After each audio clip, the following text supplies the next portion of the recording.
राम राम भाई सारे भाई, मैं आपका भाई सुंदर दिनोदिया और आप देख रहे हैं अपना चैनल स्टार सुंदर न्यूज। आज 29 तारीख है और जो मनीषा बहन है उसके पिताजी संजय, उन्होंने कहा था कि जो परिवार के सदस्य हैं वो 29 तारीख को अनशन पर बैठ जाएंगे। आज 29 तारीख है और कोर्ट का आगे मैं खड़ा हूँ, लेकिन यहाँ पे संजय जी मौजूद नहीं हैं। उनके दादाजी यहाँ पे मौजूद हैं और काफी गणमान्य लोग यहाँ पे मौजूद हैं। कामरेड जी हैं, मोनू भगत सिंह ग्रुप से हैं और भी काफी ग्रुप यहाँ पे पूछा है। और कांग्रेस पार्टी से जिला भिवानी के अध्यक्ष यहाँ पे मौजूद हैं, उनसे भी हम जो है बात कराएंगे और आखिर संजय को कहाँ पे रोक लिया गया हो पूरी की पूरी जो है बात कराएंगे। कामरेड जी हैं, प्रदीप गुलिया जी हैं और मनीषा के दादा यहाँ पे मौजूद हैं। संजय नहीं दिखाई दे रहे, आखिर कहाँ पे हो पूरी की पूरी जो है बात कराएंगे। जी जी, राम राम जी। राम राम। अच्छा जी, आज 29 तारीख है, एक बार इस साइड कर लो जी मुना। आज 29 तारीख है और अनशन पे बैठ गए। संजय आओगे, संजय आने वाला है फिर बैठेंगे। संजय आना कहाँ पे है? संजय संजय कुरल है। कुड़ल में है। हाँ। वहाँ पे रोक लिया गया है, किस तरह से, क्या पूरा मामला है? एक बार रोक क्या गया। रोक लिया गया है। हाँ। क्या कर रहे हैं पुलिस प्रशासन? क्या पता तो मेरे को, हम्म। मैं तो यहाँ बहनी ही था। अच्छा, आप कितने बजे आ लिए यहाँ पे? मैं तो रात को यहाँ ही था। रात को यहीं पे थे? हाँ।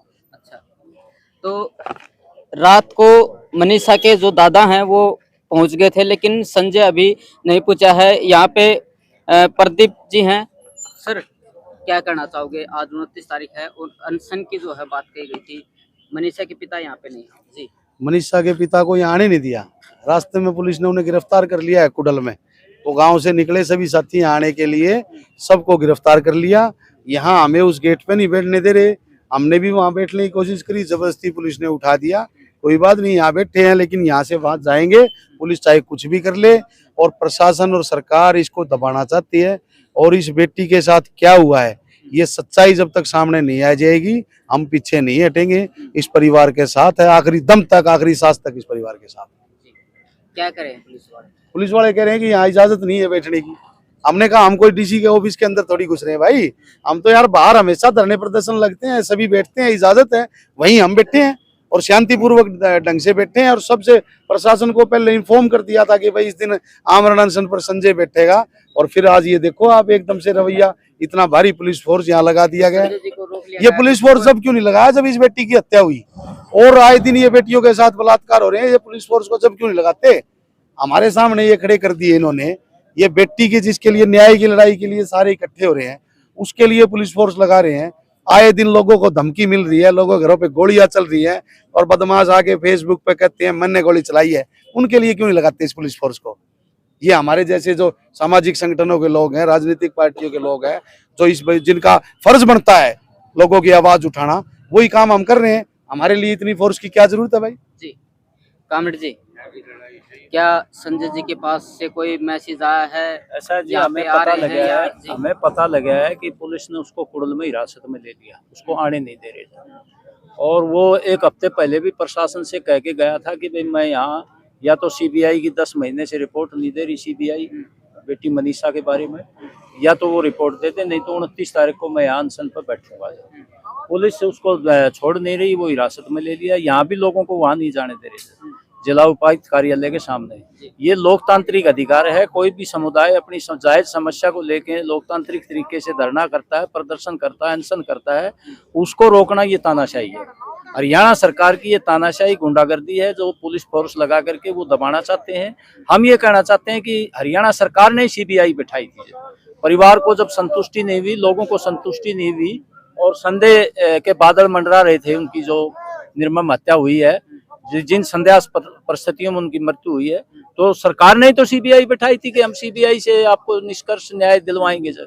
तो 10 महीने से सीबीआई क्या रिपोर्ट है, क्या निष्कर्ष निकाले, उसको लोगों को बताए। तो पूरे हरियाणा के लोग उद्वेलित हुए थे इस मुद्दे को लेकर। तो आप भी साथ में बैठोगे? हाँ बिल्कुल बैठेंगे जी, अनशन पर तो वो बैठेंगे, परिवार के जो उनके पापा हैं, हम लोग उनका साथ देंगे। तो आप देख पा रहे हैं कि कितनी ज्यादा संख्या में पुलिस फोर्स लगा करके, और जो एक पिता अपनी बेटी को न्याय दिलाने के लिए उसने बोला था कि 29 तारीख को मैं आमरण अनशन पे बैठूंगा, और बार बार वो यहाँ चक्कर काट करके उसकी परमिशन लेने के लिए यहाँ बार बार आए।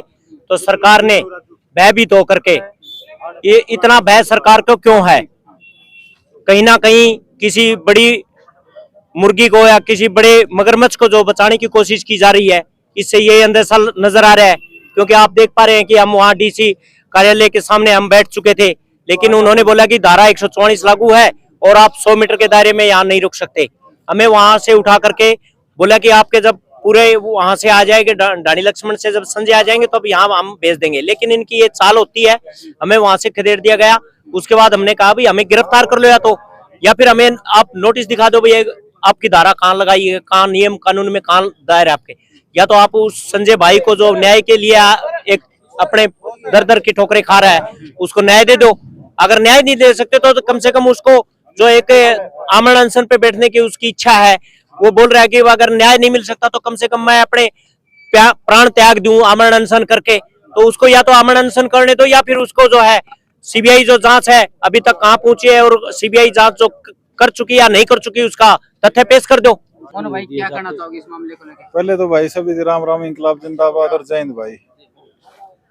अपना बहन मनीषा के लिए खड़े हैं, सारा भाईचारा, सारे भाई बंधु, कई अपने बहनें भी आई हुई हैं, तो न्याय दिलाने के लिए और न्याय लेके रवांगे इस खतरा। बात करें संजय की, जो मनीषा के पिता हैं, उनको बता रहे हैं कि वहीं पे रोक लिया गया है। कोई बात नहीं भाई, ये तो क्रांति में तो ये सौदे होया करें, भगत सिंह भेष बदल बदल के लेने की कोशिश करोगे या किस तरह आन ला रहे हैं, ओली बात आन ला रहे हैं, पैदल पैदल आन ला रहे हैं, आ जाएंगे, कोई बात को नहीं। उनके दादाजी आए हुए हैं और भाईचारा आया हुआ है, ये मनीषा के कितने भाई आए हुए हैं, सारे बहन खतरे आ रहे हैं और बाजा नहीं गया, अड़ांगे लड़ांगे और आड़े अपना बैठाएंगे। धारा 144 जो है वहाँ पे लगा दी गई है। कोई बात इनकी भाई किम्मे लिखवा दो भाई, चाहिए किम्मे कर दो, चाहिए तड़के अड़ जाए पाछे फोन करके नू भी कह देता रहे मुकदमे लग गए, यो लग गया, यो लग गया, इनकी मर्जी है। हम तो राज्य है, मुकदमे लग गए पाछे कि भाई एक और लग गया, कोई दिक्कत नहीं। जी, तो कह रहे हैं कि मुकदमे तय, हम डरने वाले नहीं, हम मुकदमे चाहे हमारे कितने लग जाओ। काफी आप भी उस दिन थे जब मनीषा के पिता ने कहा कि 29 को मैं यहाँ पे अनशन पे बैठ जाऊंगा, क्या कहना चाहोगे इस मामले में? देखिए, न्याय की ये लड़ाई है और न्याय के लिए ये आज का अनशन रखा गया था, लेकिन सरकार का ये बिल्कुल फेलियर मैं मानता हूँ, क्योंकि पिछले 10 महीने से हम न्याय की लड़ाई लड़ रहे हैं और अलग अलग तरीके से गांधीवादी तरीके से न्याय की लड़ाई हम लड़ रहे हैं, लेकिन न्याय देने में सरकार विफल रही है। इसीलिए 7 तारीख को मनीषा के पिताजी ने यह फैसला लिया था कि न्याय के लिए वो आमरण अनशन पर जिला मुख्यालय भिवानी पर बैठेंगे। लेकिन सरकार का तानाशाही रवैया आप देख ही रहे हैं, इतने हमारे लोग इतने इकट्ठा नहीं हो पाए अभी, क्योंकि अलग अलग जगह नाके लगाकर हमारे लोगों को रोका जा रहा है और उससे ज्यादा यहाँ जिला मुख्यालय पर पुलिस बुला ली गई है। मेरा आपके चैनल के माध्यम से, ये जो जनता आपका चैनल देख रही है, जो ये वीडियो देख रहे हैं, इनसे एक सवाल है, क्या जितने ये लोग न्याय की मांग कर रहे हैं ये आतंकवादी हैं? आपको किसी के भी हाथों में बंदूक, पिस्तौल, बम दिखाई दे रहा है? मनीषा के पिता को क्यों रोक लिया गया? सब निहत्थे हैं और न्याय की मांग के लिए बैठे हैं, और मनीषा के पिताजी को भी इसीलिए रोक लिया गया क्योंकि मेरा मानना है जो इस केस का दोषी है वो कोई ना कोई बड़ी मछली है, बड़ा मगरमच्छ है, और हो सकता है वो सरकार का नुमाइंदा भी हो। इसलिए सरकार अपने गिरेबान पर आंच ना आए, इसलिए मनीषा के पिताजी के साथ साथ जितने ये साथी यहाँ पहुंचे हैं अनशन के लिए, इनको रोक रही है, इनको खदेड़ने का प्रयास कर रही है। और मैं समझता हूँ कि ऐसा मामला तो मेरे ख्याल से जब हमारा देश गुलाम था तब भी नहीं हुआ होगा कि न्याय की लड़ाई के लिए पूरा का पूरा प्रशासन लगा दिया जाता है कि ये न्याय की लड़ाई को पुरजोर ना कर पाए, न्याय की लड़ाई को मजबूत। आप किस पार्टी से आए हुए? देखिए, वैसे मैं कांग्रेस पार्टी में हूँ, लेकिन ये एक सामाजिक मुद्दा है, ये कोई राजनीतिक मुद्दा मैं इसको नहीं समझता। आप पार्टी की बात कर रहे हैं, पिछले 10 साढ़े 10 महीने से जब ये केस शुरू हुआ था तब से मैं इस केस के साथ बना हुआ हूँ, क्योंकि मेरा गांव जूही है जो कि ढाणी लक्ष्मण के बिल्कुल पास में ही है।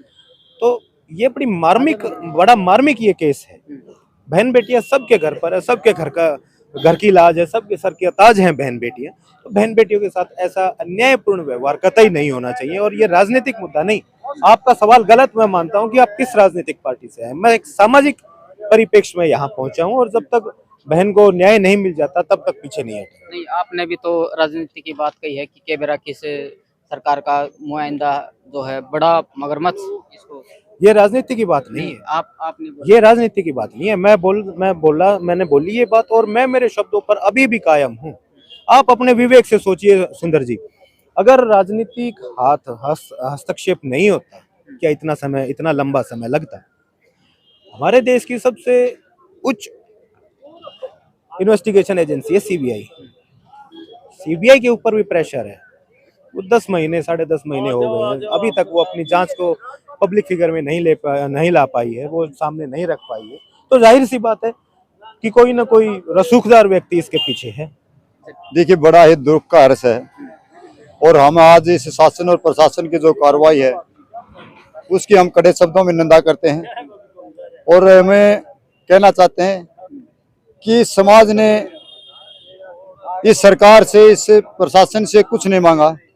केवल हमारी जो बेटी आज से 10 महीने पहले से हमारे बीच से चली गई थी, कुछ दरिंदों ने उसको नोच खाया था, उनके जो दोषी हैं उसकी जो सीबीआई जांच चल रही है, उस सीबीआई ने जांच करके किसको दोषी ठहराया, कौन दोषी है कौन निर्दोष है, केवल हम इसकी मांग कर रहे हैं कि जो भी दोषी है उसका नाम उजागर करें, उसको सलाखों के पीछे भेजने का काम करें, ताकि हमारे हरियाणा प्रदेश की जो बहन बेटी जो घर से बाहर निकलती है, आज हमारे हरियाणा प्रदेश की बहन बेटी घर से बाहर निकलती तो उसको मनीषा हत्याकांड याद आता है।